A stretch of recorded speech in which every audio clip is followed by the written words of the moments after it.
Good morning, Harris County. Good morning, United States of America. Good morning. Did I miss Texas? Good morning, United States of America. And good morning to the world. How's everybody doing this morning? We are going to have a great show today, but most of all, most importantly, to everybody listening, and call up everybody else and tell them, hey, those guys are out of Fun Drive now. They are back to regular programming, which we could not be happier. But remember what Politics Done Right promised you. And as much as we were doing Fun Drive, we made sure and blended it in with real programming, and we had great discussion, great calls, etc., etc., etc. Now we are in full call mode. 713-526-5738, extension number 2 to come in and talk to us. Of course, you can still hit extension number 1 and continue contributing, as we will always need it, but we are no longer in Fun Drive, so we can do full programming now. Before I tell you a little bit about how we did, I want to bring in our geniuses in the studio. This is a hell of a team. That's all I can tell you.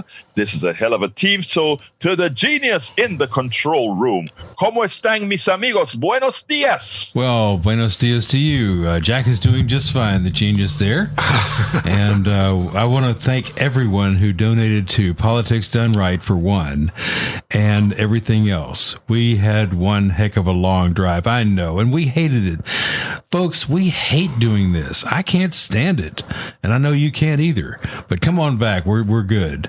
We made her. We came very, very close to our goal. We don't have all the final numbers in just yet, but we will. And we thank you, and you're a big part of it. We couldn't exist without you. So pat yourselves on the back for supporting KPFT. And something else interesting, you know, the big debate over school vouchers and all this stuff. On Arnie Arneson this morning, Scott Braddock was on, and he said, for all intents and purposes, school vouchers are dead. The legislature is not going to pass them. So the governor is just going to be out of luck. So they say. Out of luck. All right. Yeah, out of luck and out of gas, man. He has fled the country for Israel because the heat's been too hot on him. Well. Anyway, that is I didn't know that Braddock. I didn't listen to Arnie Arneson, so that is great news. Believe it or not, great news. But Jack, ¿qué pasó, hermano? Hey, good morning, Egberto. Good morning, sir. Okay, I wrote something on balance. You know, we have a very unbalanced Supreme Court. We have a rogue, corporately co-opted Supreme Court stacked with conservatives. 6-2 with the right-leaning Chief Justice Roberts that makes the count 7-2. This ensures that the Supreme Court works for big business, not the people. Those rats. Those Grinches. We have to balance this court, or the people just are not going to get any traction in what they want or justice. Or justice. Does the Supreme Court realize that there is a constitution to uphold? I don't know anymore. Well, I don't think they're upholding it very well. They tend to use it against the people. Well, they use it as toilet paper, basically. Well, I'm sorry to hear that. Yeah, no kidding. All right, man, that's my comments for the morning. Well, look, guys, that is, Jack, so true, so true. We have to do something about it. But if the polls are to be believed right now, what I would call the people on the good side, meaning the side of democracy, and this is not coming from, let's say, a progressive or a Democrat.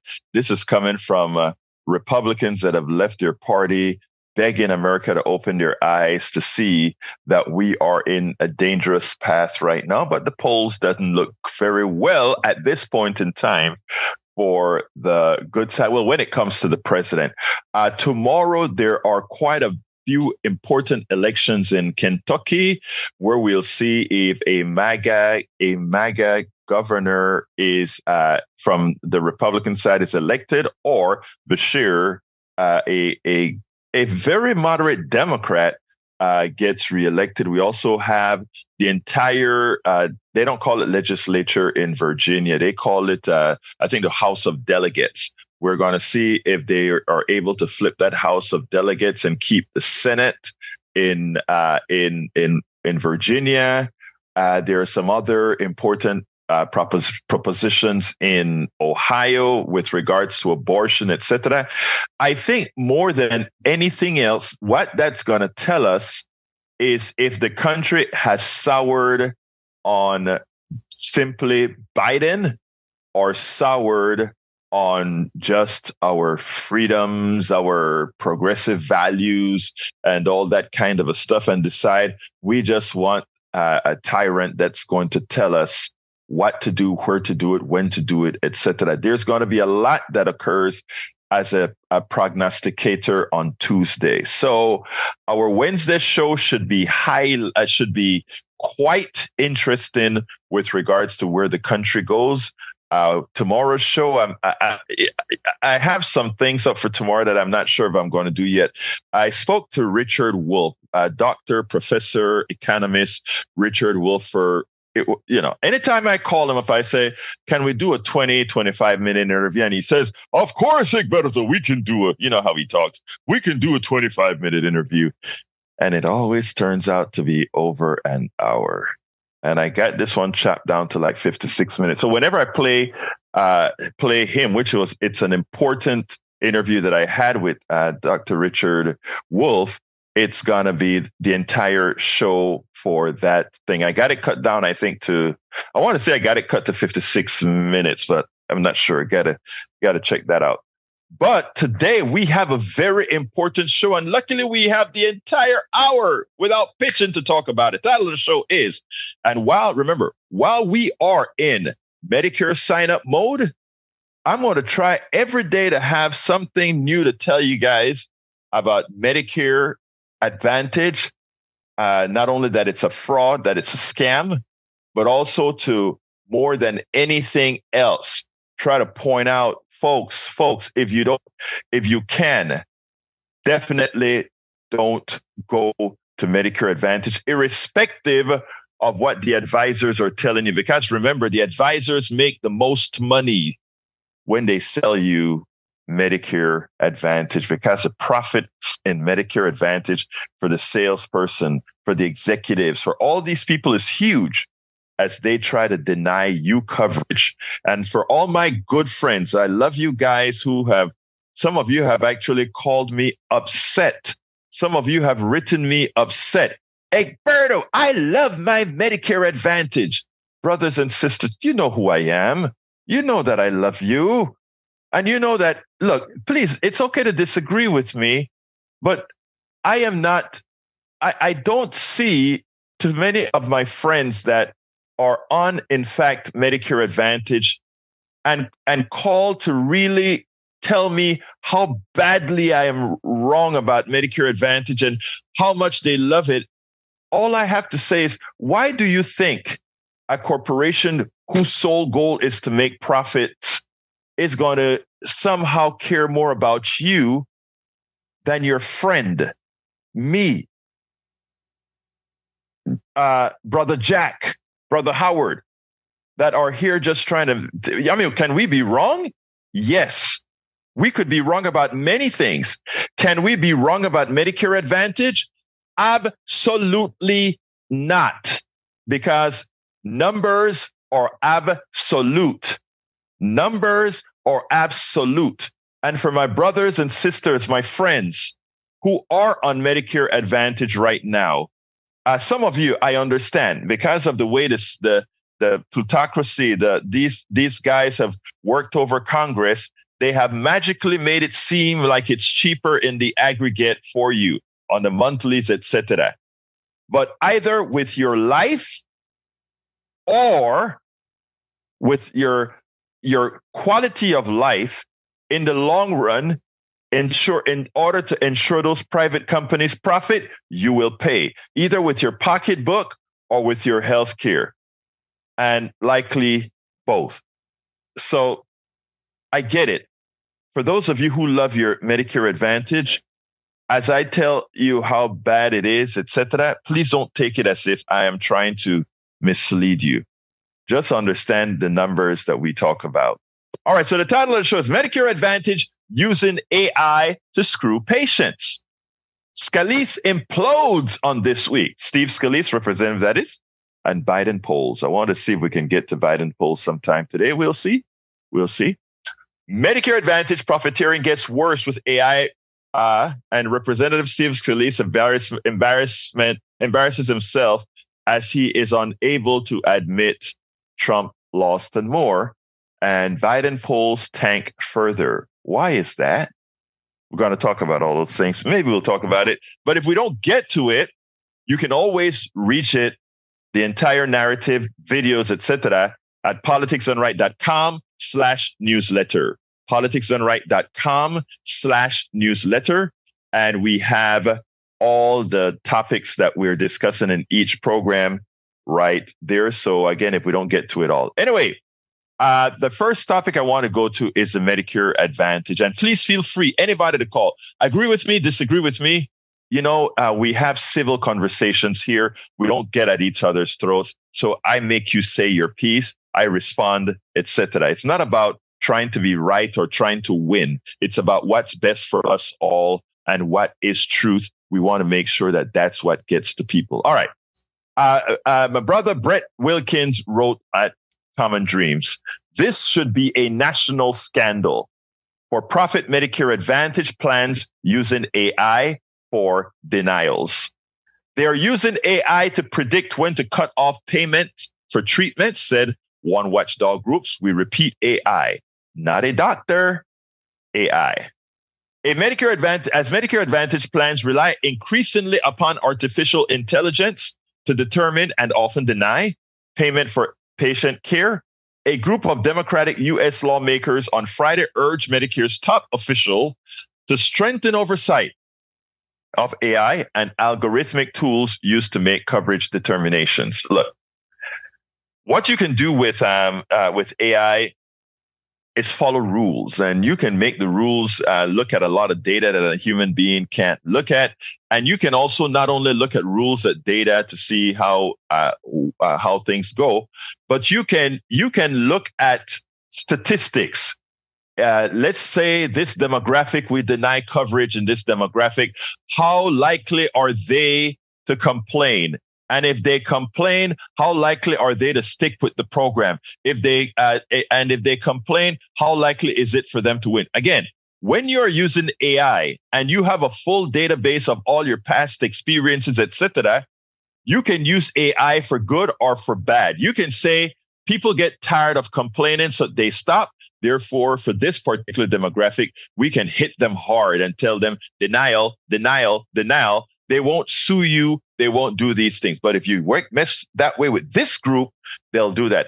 AI and the databases that govern AI has infinite data that they can look at to maximize the profit for corporations in such a manner that they know how you will behave based on how others in your sector, in your vicinity have behaved.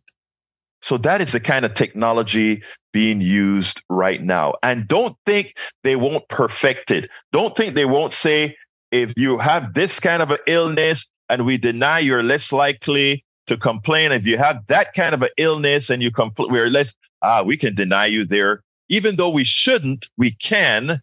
But because less of you are going to complain, we will still be more profitable. That is the power that AI gives. AI can be done for good, or AI can be done for evil.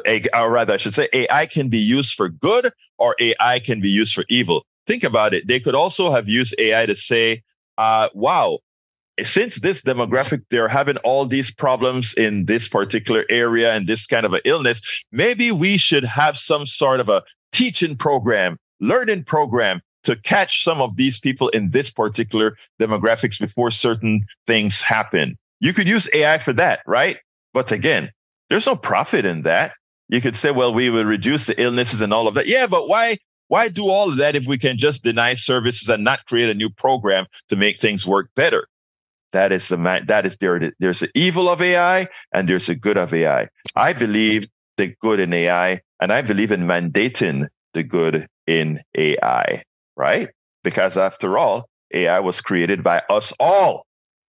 Don't ever think, so, all of us create AI and a few profit from AI. We got to stop that paradigm. And, we kind of talk a little bit about that indirectly with Dr. Richard Wolff when we deal it. But again, so I want you to understand this. We're going to continue with the article here. But AI, artificial intelligence, you are a part of artificial intelligence. You also created artificial intelligence because all the things that you do in your life that appears in some electronic database, what you buy, what you purchase, everything that you do, how you scan the internet, when you look up lawyers, when you look up all of that forms a big part of data, the database that AI queries to figure out how things work. All this demographic data, analytical data, knowledge data, all of that is in one database, and all of us have a part in producing that which AI uses to come up with its conclusion. But the corporations who use AI to do things like deny you coverage, like we're talking here, AI in negative manners that affect you, in effect, you're saying we created the tools that screw us to enrich a few. And that is what we have to mitigate. That is what electing the right people will solve. And here we go. It says, in recent years, problems posed by prior authorizations have been exacerbated by management advantage plans, increasing use of AI or algorithmic software to assist in their coverage determinations in certain care settings, including inpatient hospitals, skilled nursing facilities, and home health. 32 House Democrats led by Representative Judy Chu, Democrat of California, wrote a letter to Centers for the Medicare and Medicaid Services Administrators, Chiquita Books, LaSure.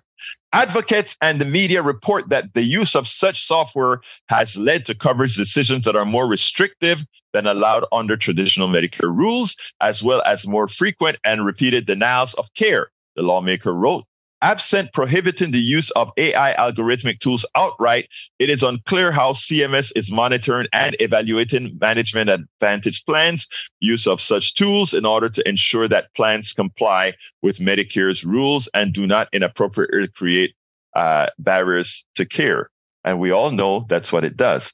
The lawmakers are calling on CMS to take steps, including but not limited to 1, requiring management advantage plans to report prior authorization data, including reason for denial by type of service, beneficiary characteristics such as health conditions, and timeliness of prior authorization decisions. 2, comparing guidance generated by AI and algorithmic tools with actual MA coverage decisions. 3, assessing how and to what extent initial prior authorization AI determines for services are adjusted to account for unanticipated changes in patient's condition. 4, requiring attestation from management advantage plans and contractors that their coverage guidelines are not more restrictive than traditional Medicare. And 5, determining whether management advantage plans are inappropriately using race, other factors in these algorithms. Management advantage plans are not part of Medicare. They are a private, this is what the authors write in here. They are a private health insurance scam created by a GOP-controlled Congress and signed into law 20 years ago by then President George W. Bush as a way of routing hundreds of billions of taxpayer dollars into the pockets of for-profits insurance companies, according to frequent Common Dreams opinion contributor Tom Hartman. A report published last month by Physicians for a National Health Program revealed that management advantage plans are overcharging U.S. taxpayers by up to $140 billion per year, enough to completely eliminate Medicare Part B premiums or fully fund Medicare's prescription drug program. So you see the money, like we talk about all the time, folks, the money is there. Right now, the only difference is that we are giving $140 billion to corporations that are doing what again? Simply being a middleman to pay a bill. Why not just have a government agency, maybe an independent government agency that pays the bill, acts like one huge insurance company, doesn't have all the overhead. It's called single payer healthcare. Why not do it? So much cheaper. And it's a proven system used all over the world, all over the developed world. It's a system that works much better than ours. And whenever anybody talks to you about it'll stifle innovation, let them know that they are lying. The innovators aren't the one making the monies. It's the stockbrokers, the stockholders, and all these guys that are making the money. The innovators don't make the innovators are not making the fat cash. And when they say, well, the stockbrokers and those people who risk their money, they are the ones who invest in the things that the innovators build. Not true either. Most of the innovation comes from government-sponsored grants, the National Institute of Health, and many of these other organizations. So all the reasons that these guys try to give you, why using a third party like Medicare Advantage to skim profits off to somehow handle our healthcare is nothing more than a farce, a lie, and nothing. And I'm not even catering it with it's an untrue. Nope, it's simply a lie. They don't create anything. They are nothing more than parasites.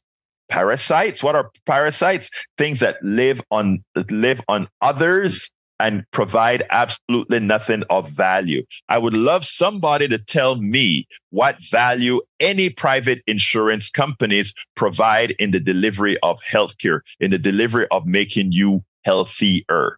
I would love somebody to tell me what they think is the purpose of a health insurance company that has any value whatsoever. First of all, I don't even think it has value for people under 65, which is regular insurance companies. It shouldn't be there. It is something that was designed to take your money.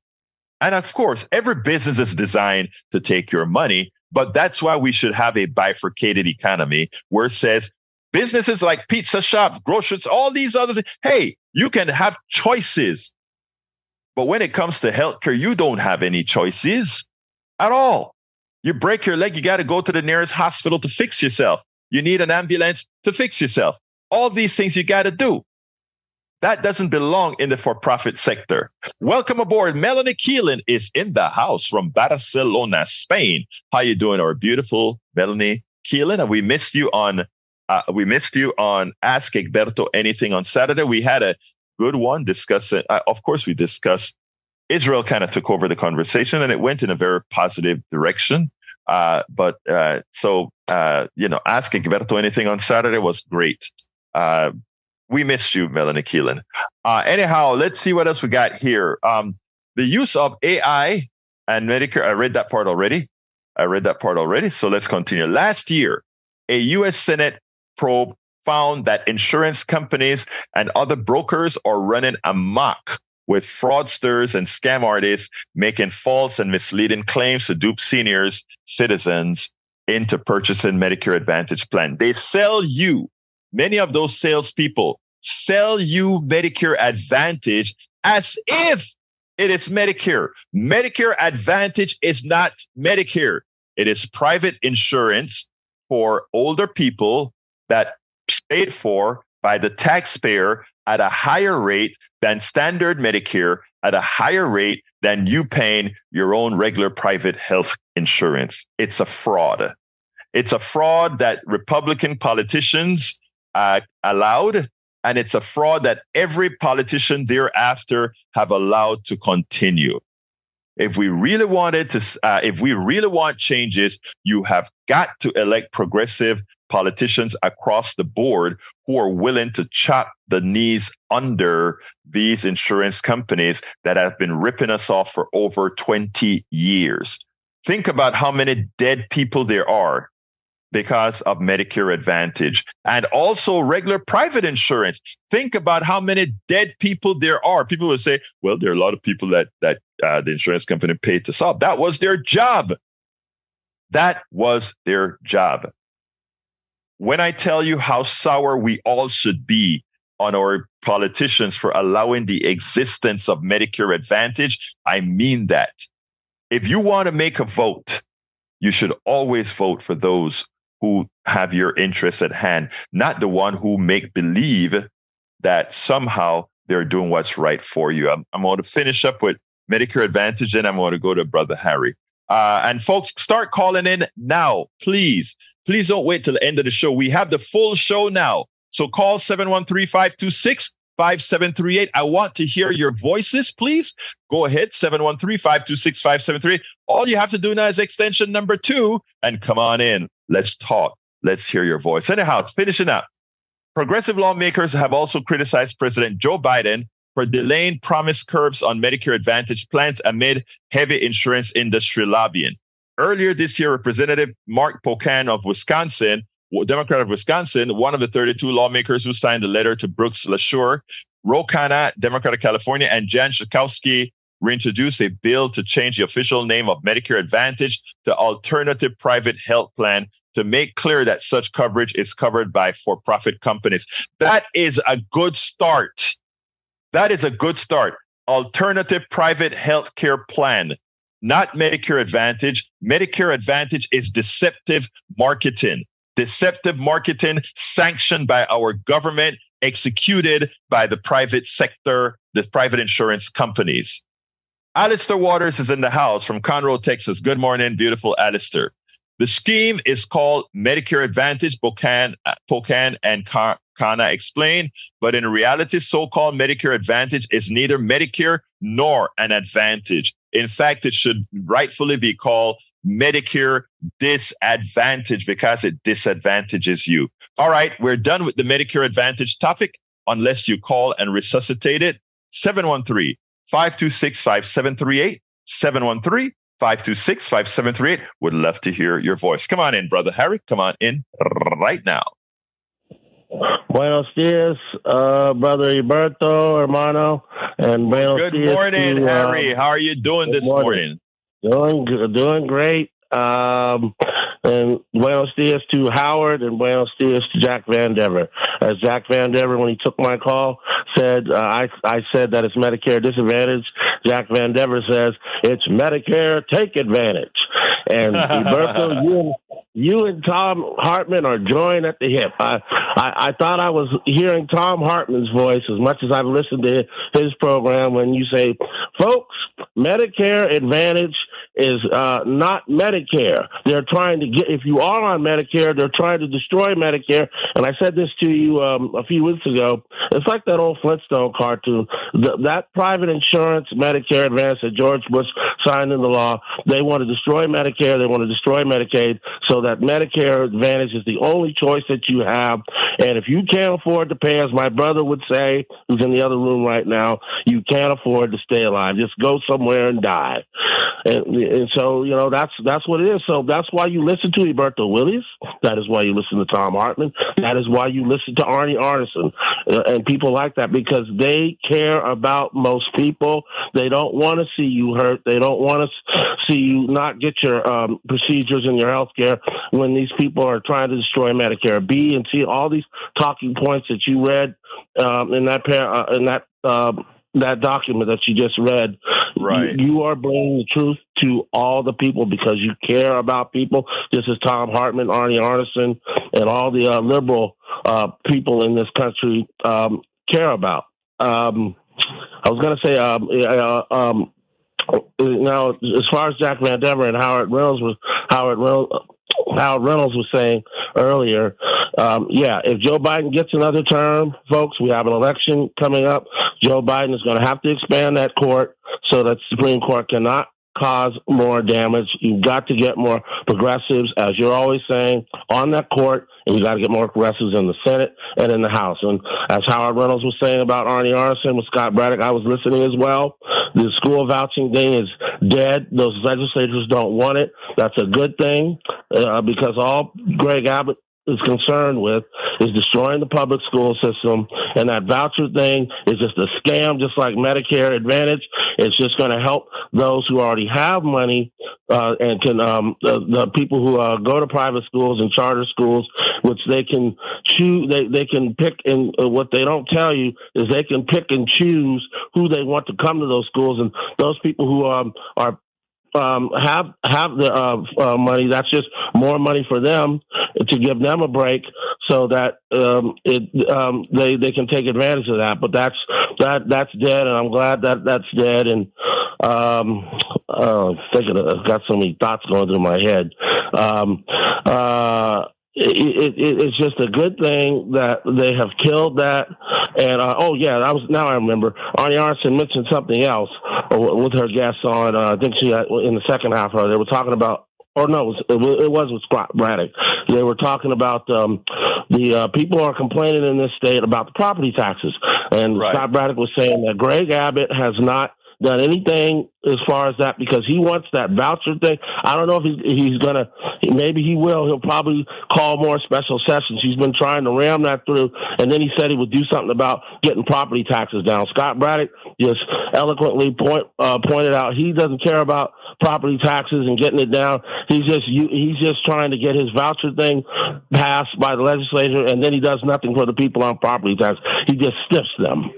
Basically, that is so true. That is so true. And for the people on YouTube and all are streaming, for some of you are not receiving the calls in right now, or rather the call in. I'm trying to fix that as we speak. But anyway, anything else you want to add, my friend? Oh, okay. I want to thank Howard for playing Sunland.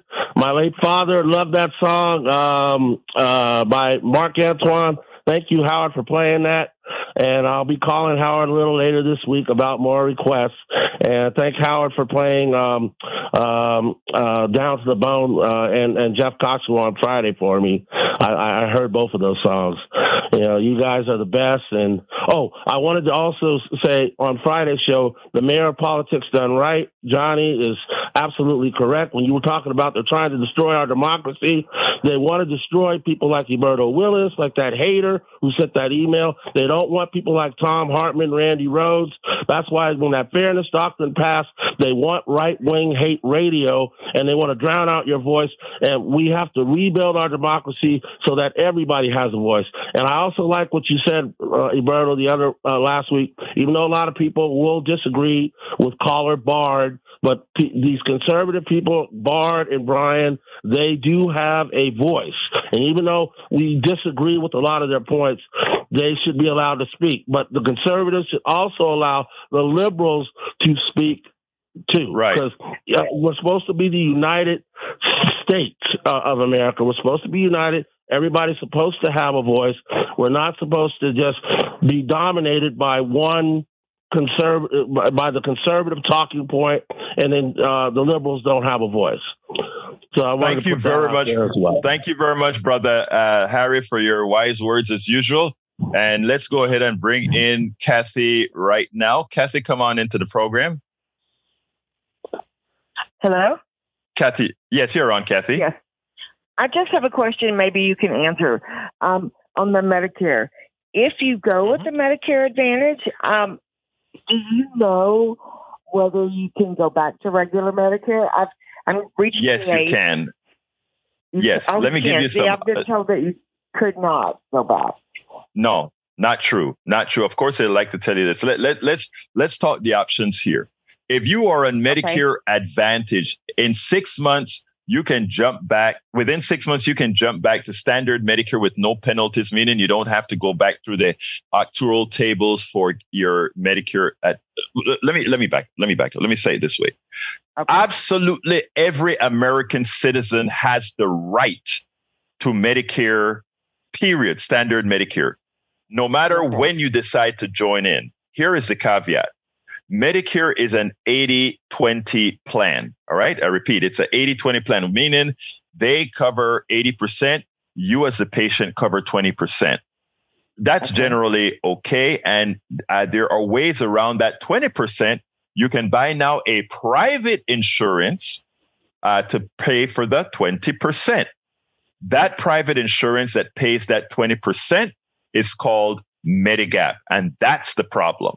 The problem is going back to Medicare, standard Medicare, you may not be able to afford the Medigap, because if you take Medicare Advantage, or rather, if you take standard Medicare as soon as you turn 65 or whenever you're going to start Medicare, there are laws that govern, if you take it right away, how much you're going to pay for your Medigap program.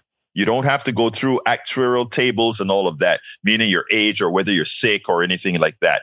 You just qualify for the private companies have just got to take you.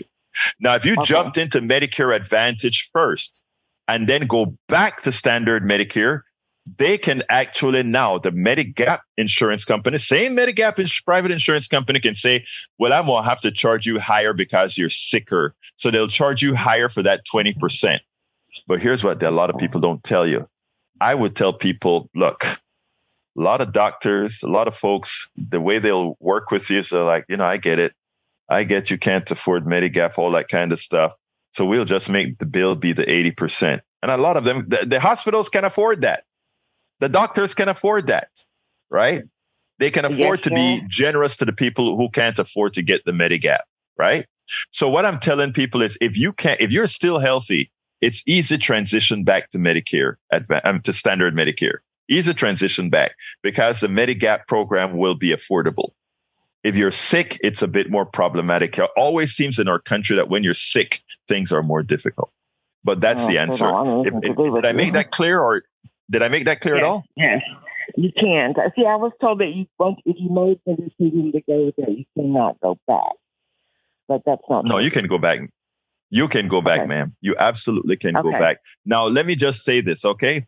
Remember, anytime you are going to one of these private navigators that are trying to tell you what's best for your solution, right? They have an incentive to sell you a Medicare Advantage plan because that is where they make big bucks. And this person's selling it to you. That's where they make big bucks.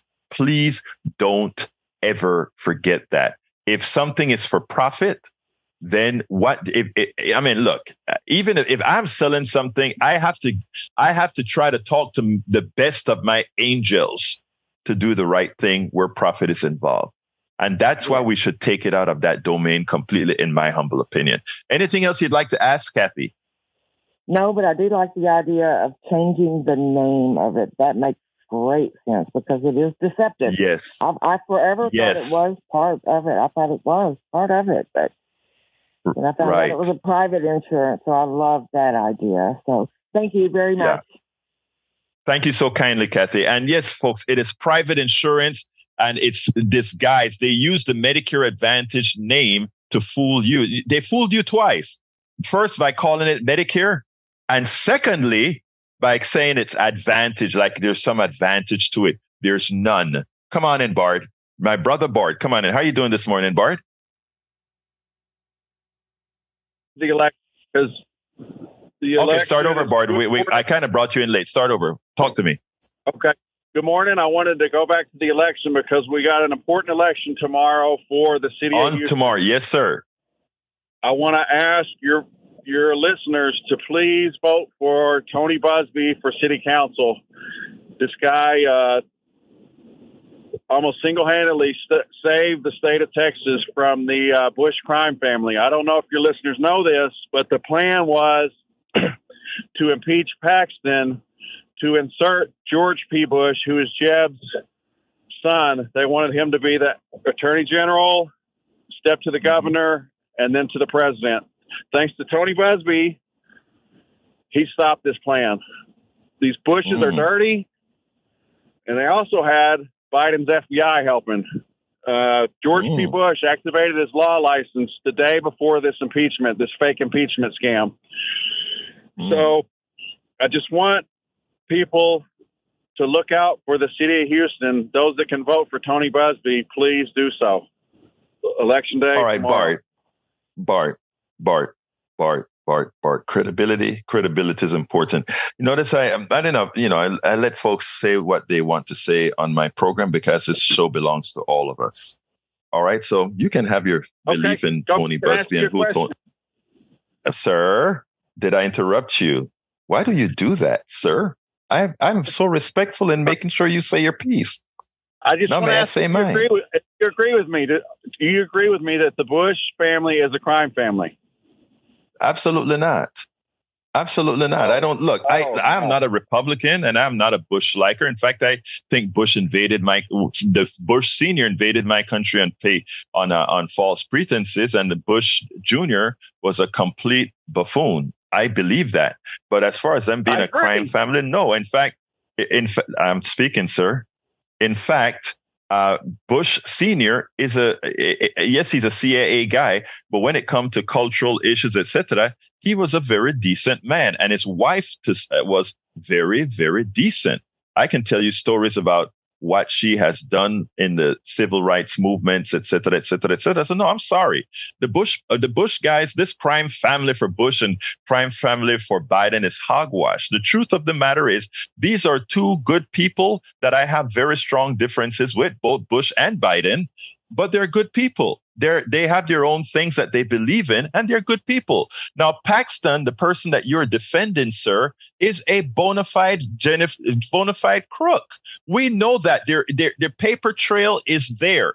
Now, there is a faction in this country trying to rehabilitate a Paxton, the same people that are trying to rehabilitate a Donald Trump. Look, I give you your time to say your piece, Bard, so that I can refute it in real time, so that people can hear both sides of the story, and then they can educatedly make up their mind and go research on their own. Folks that are listening, Bart had made a statement. I also made a statement, and all of these things that I say, you can go verified by truthful sources. Bart, please finish so that we can go to Johnny. Well, there's a lot you don't know about the Bush family then. We got a lot of research to do on that. But all right, brother. Thank you so kindly for calling. Go ahead. I'm sorry. Okay. Well, just one last word to Shay. I want to tell her that I like my coffee hot and black. Is there a kind of... Hey, wait. Hey, wait a minute, Bart. Are you trying to say something there, Bart? If she would dip her finger in it, it would probably be sweet. I knew you were going to be, Bart. When we go to coffee, we're going to have a hell of a lot to talk about, brother. Take care, man. Bye. All right, let's go to Johnny. Come on in, Johnny. Never, ever. Wait, hold on. Before Johnny, hold on. Shay, you've got to admire her, Shay. That's all I'm going to say. So if you're calling, you may want to call and answer Brother Bart. Come on in, Johnny. Shay, watch out, Shay. And this is what I mean, not just Republicans and not just Breitbart in general. But you guys remember the movie Chitty Chitty Bang Bang from 1968? Yes. I don't remember the context, but I remember it was funny then. With Dick Van Dyke and Julia Prowse. Anyway, there's a scene in that movie when the child catcher with his wagon disguised as some kind of a carnival piece who's teasing these two kids, trying to attract them into his wagon with candy and sweets and stuff, because in the fantasy land of Bulgaria, children are not allowed.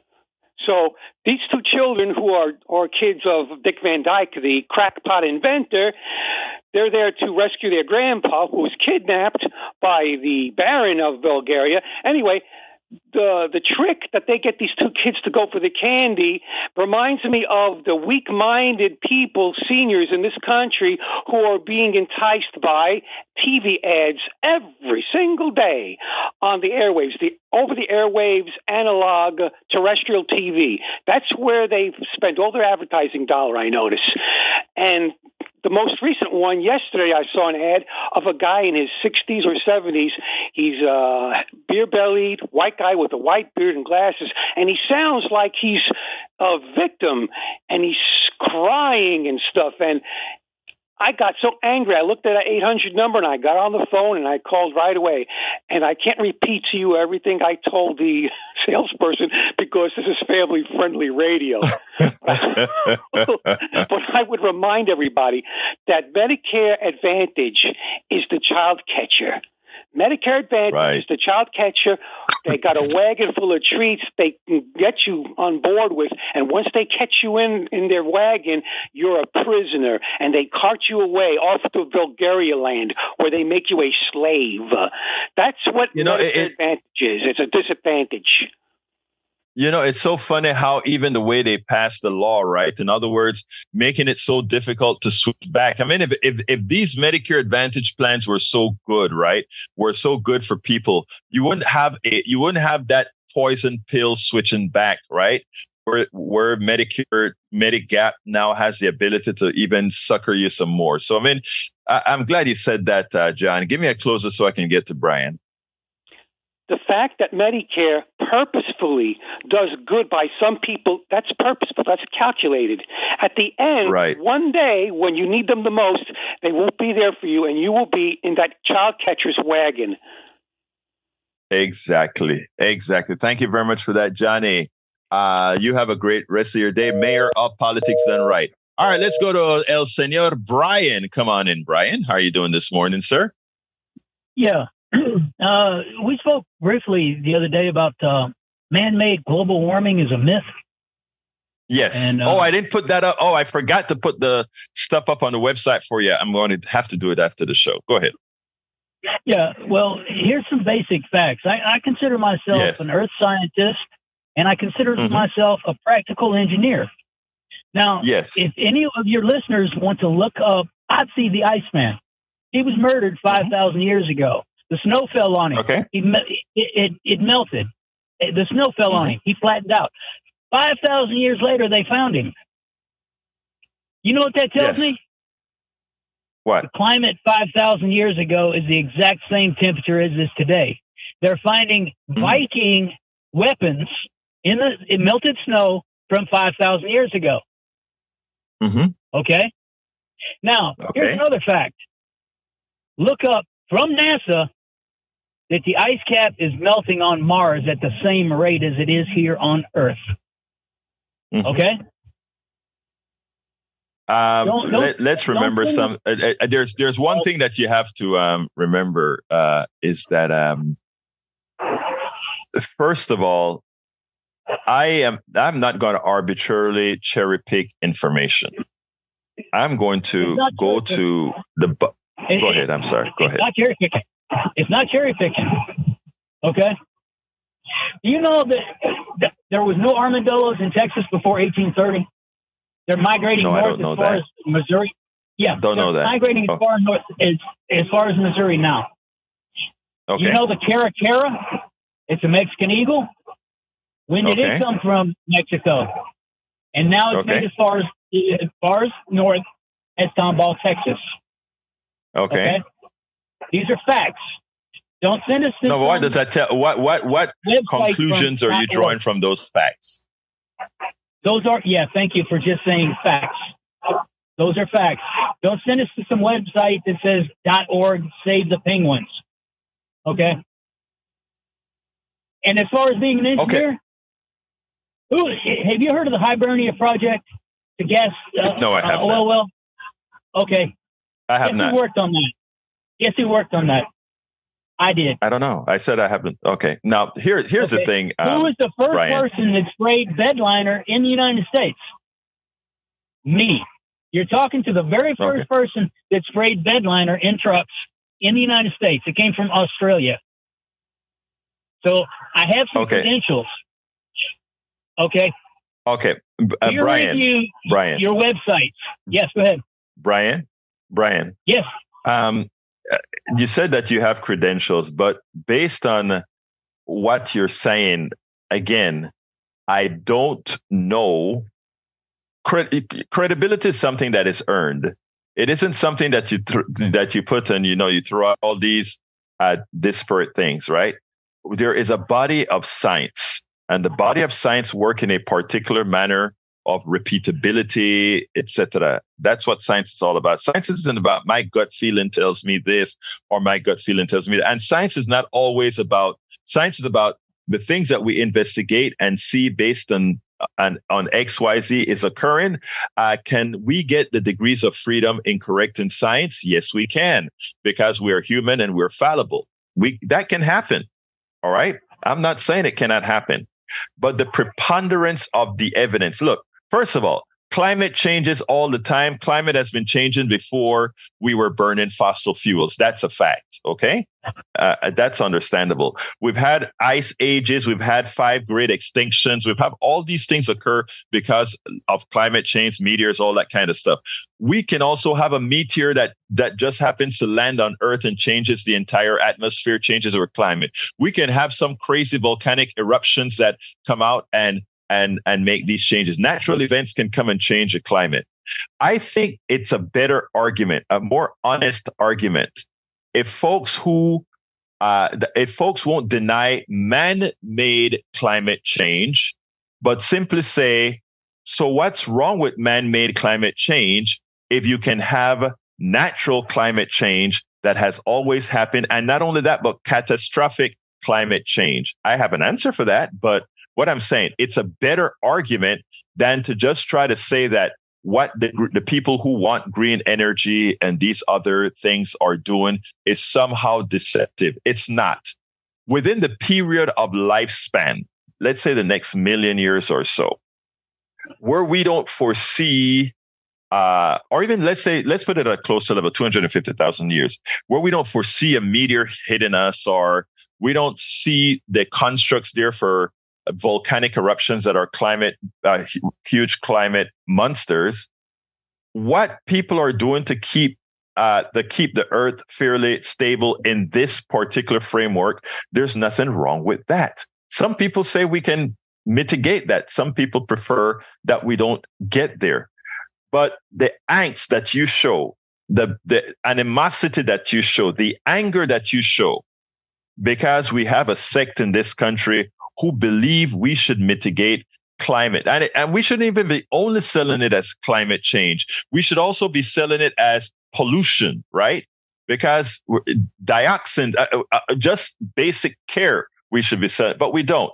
So we get into this argument where you and I, Brian, are going to be, well, I'm not fighting you at all. I'm just telling you the way things are, but that you actually display a certain level of anger because there are those of us who really want to do something about burning fossil fuels that have been sequestered by our own living beings for millennia, or actually I should say for millions of years. About anger?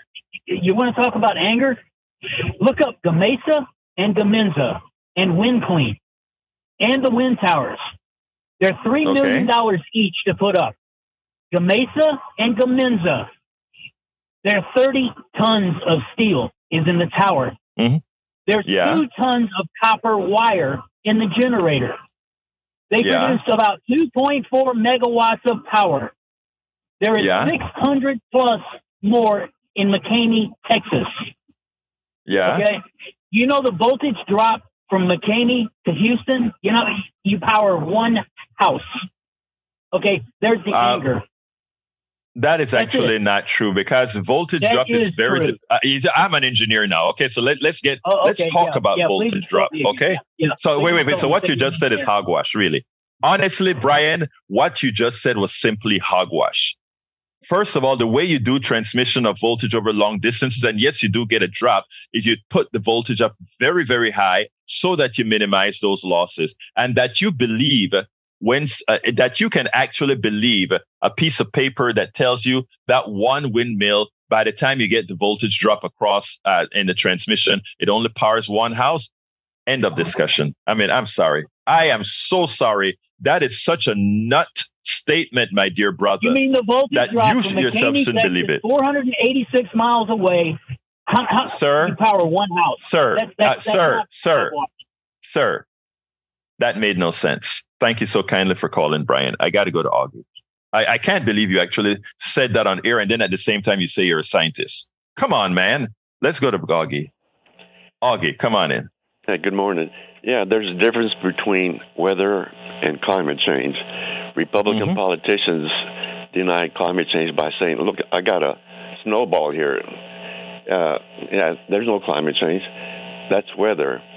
We're always going to have snow, ice, drought, floods, hurricanes.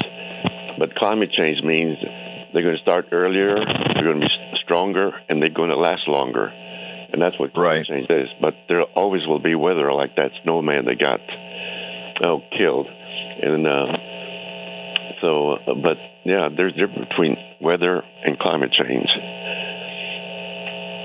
You know, that's absolutely true. And the other thing that I was trying to get across to Brian, which is an important point, right? We could start saving all this energy and doing all this green energy and all this great stuff, and then we could get a super eruption from Yellowstone, right? That's a possibility, but it's unlikely, right? But it's a possibility. But we have control over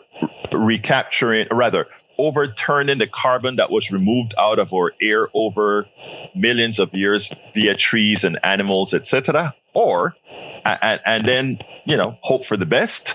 Or we can just go ahead and assume the worst and just, destroy our environment. I mean, there are arguments there are such legitimate arguments to make to say, we want to continue burning fossil fuels till kingdom come, and we will mitigate the hurricanes, etc. What I mean by that is the following. If you had a society that says, okay, we burn energy, the problems that are caused from burning energy, we'll also invest in making sure people don't live on coastlines, houses are built like armor. There's mitigation factors for anything. We think the right thing to do is just leave the energy, the carbon sequestered in the earth in the form of coal, oil, gas, whatever. Leave it sequestered, right? You don't have to then build all this infrastructure to mitigate the damage putting them back in the air will create the world of a million years ago. There are options, but what I find, Augie, is the argument by the deniers as so disingenuous, and it comes with an anger that, again, it's uncalled for. Go ahead, Augie. Yeah, and during the freeze a couple of years ago, the failure we had was with oil and natural gas. The people that lived east of I-35 depended on the gas and oil to go supply our energy, but they failed. What saved West Texas was solar and wind. They more than doubled their output. You're right. I just got a text. I only got 1 minute left, so I got to go. Okay. Thank you for calling, Augie, and thank you for your great support to the station as usual. Folks, I got to get out of here. So before I get out, I want to pass it to Howard and Jack. Ooh, okay. I have nothing, but Jack, what you got? Well, Medicare Advantage or Medicare Take Advantage of you is where you hire a insurance company to administer your Medicare to you. That doesn't sound right. It's definitely not right, Jack. Anyway, folks, I got to get out of here. My name is Egberto Willies. This is Politics Done Right. Thank you all for being here. You know how I end this baby. I am out. We spend a lot of time deconstructing the news, trying to parse it into a form that everybody can understand. We try to find those little nitpicks where it flies above the fray, etc. If you really like these videos that we do, I want to ask a big favor. Please go ahead. Number 1, subscribe to our channel. And number 2, please join if you can. Thank you so kindly for watching. Keep watching. Please remember to share. We must populate the entire internet with our progressive message, a message that we know is what most Americans say that they want. So help us, please.